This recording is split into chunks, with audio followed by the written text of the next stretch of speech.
So I was recently looking at a summary of the video. Oh, it's a Ryan Pineda. Pineda. I'm not sure how you say his last name, but got a substantial YouTuber, and he was talking about basically his perspective on real estate, what he's learned, and the thumbnail was something like "cash flow is a lie" or something like that. Anyway, it just kind of got me thinking. About this idea of going pro. Now, the idea of going pro, I guess, probably kind of is in my head because of Dan Martell talks about this idea that, like, when he was doing YouTubing or trying to do social media, I think YouTube especially, and he was trying to get traction. He didn't have any traction for a long time, really, because he didn't like fully commit. And then once he decided to go pro on it, in other words, fully commit, to doing it correctly, and then he had massive growth. And so I think that when you look at when you're kind of have an eye open for like opportunities, like, hey, what's an industry where there's opportunity? Where could I make a bunch of money? Where could I achieve some type of growth? There's several different versions of reality that you can look at, right? One is sort of the marketed version. Often it's like, hey, you could do XYZ if you did this industry, and it's sort of the highlights reel version of it. And it may be true technically, but you may not realize all the behind the scenes work to get to that point where you can realize the sort of benefits and gains that people are talking about. So I think the older I get, the more I look at business opportunities and businesses.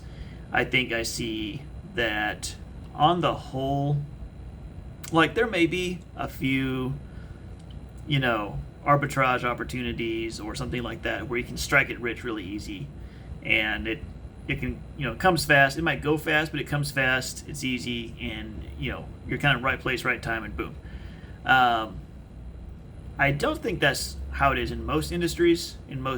For most people, I think on the whole that there are many good industries to be in, many good opportunities, but you do need to have a level of commitment.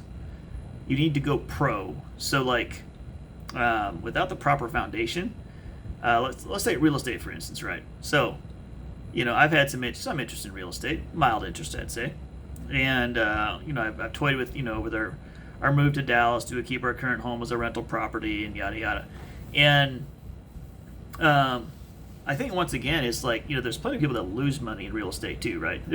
What you don't get from the highlight reel version of a business opportunity is you don't hear about all the people who lost money trying to do this thing, right? And generally, inexperience, stupidity, but mostly lack of information.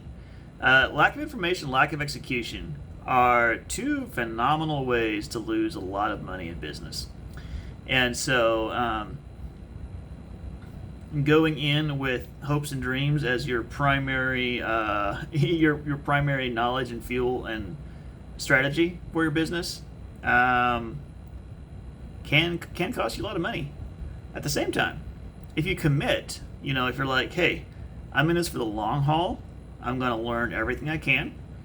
I'm going to take calculated risks. I know I may lose some money for a while. I'm completely fine with that because I believe the long-term goal is there. It's worth it. And then, awesome. Go for it, right? Like, there's the other side, the other extreme, right, is people that are like, well, I just don't have the confidence. I feel like I might lose some money there for a while. I don't know enough to get started. So that's kind of the other extreme, right? Is if you're like, I'm just not comfortable, like, stepping out and working toward this goal.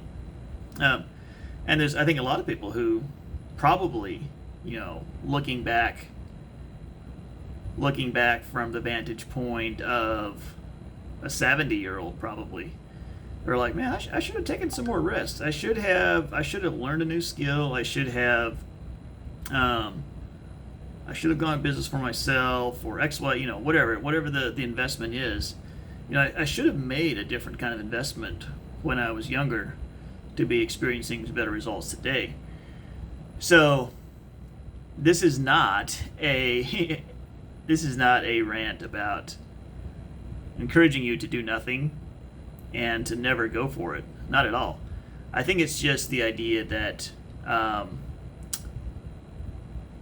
in most cases, to be successful at something, you got to be willing to go pro with it.